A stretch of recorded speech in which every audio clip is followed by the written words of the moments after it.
Firstly, I'd like to warmly thank the governments of Benin, Indonesia, Ireland, Japan, Paraguay and Sweden for supporting this side event, which is a significant display of support for the inclusion of the prevention of violence against children in the post-2015 agenda. We also warmly welcome the inclusion of targets on violence against children, which are included throughout the outcome document of the Open Working Group. We thank the United Nations Secretary-General's Special Representative on Violence Against Children for her tireless efforts to bring the issue to the fore of the global agenda. And we thank UNICEF for their constant advocacy and support in preventing and responding to violence against children, as well as my colleagues and co-advocates in Plan International, Save the Children International, SOS Children's Villages and World Vision International, and from all the other organisations who have supported this event. I would like to pay tribute to the many national officers and field officers around the world who on a daily basis work towards creating a world where children are free from violence and exploitation, and advocate for, with and on behalf of children. Due to their efforts in ChildFund Alliance, I would now like to, and we'll see if this works, bring the voices of children from around the world into the room for a short moment.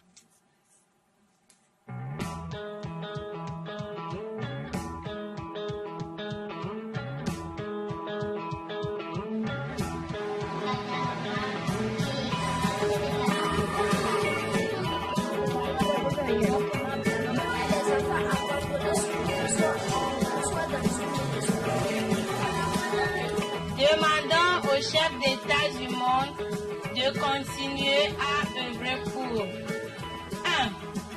Réduire l'extrême pauvreté et la faim. 2. Assurer l'éducation primaire pour tous. 3. Promouvoir l'égalité des genres et l'autonomisation des femmes. 4. Améliorer la santé maternelle. Et 5. Preserver l'environnement. Esos 8 objetivos para mí son muy buenos y se podrían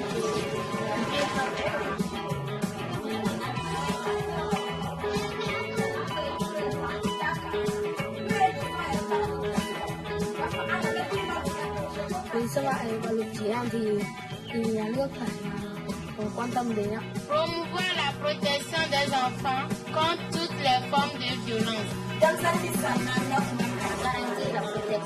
Yo digo que se debería hacer como grupos de niños líderes, que se junten todos los líderes infantiles para ayudar a sí mismos a otros niños que los necesitan.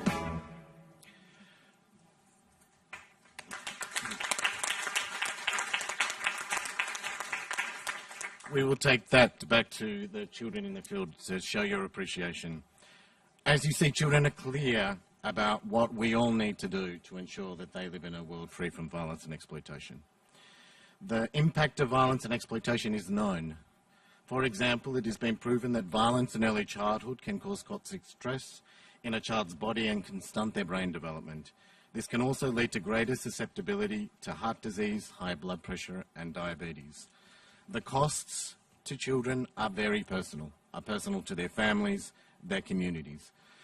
But as a recent ODI study found, there are enormous costs to the economy. This study, funded by ChildFund Alliance, reveals that the total costs of physical, psychological and sexual violence against children could be as high as $7 trillion. Put in context, this is more than the combined GDPs of Australia, Canada, India and Mexico. The study also estimates that the global costs of hazardous forms of child labour can amount to more than $97 billion per annum, and that the annual costs of children associated and recruited by armed forces and groups is $144 million per annum. While violence affects all children, boys and girls, children with disabilities are more vulnerable to all forms of violence, whether mental, physical or sexual. It is often quoted that they are 4 to 5 times more likely to be victims of abuse, neglect, exploitation and violence. Building upon the goals and targets advanced by the Open Working Group, we and our NGO partners suggest the following to ensure that violence against children is effectively addressed. In education, Goal 4, we suggest that the language on non-violent and violent-free educational environments be strengthened. In gender equality, Goal 5, be further leveraged by addressing violence against both boys and girls, We very much welcome the target on child labour, which has been mentioned many times here today. We particularly draw your attention to Goal 16. It is vital that we have a clear target on violence against children, and we call upon all governments to continue to support its inclusion. And finally, we call upon governments to ensure that we explicitly aim for free birth registration, as in previous drafts of the Open Working Group. Thank you very much.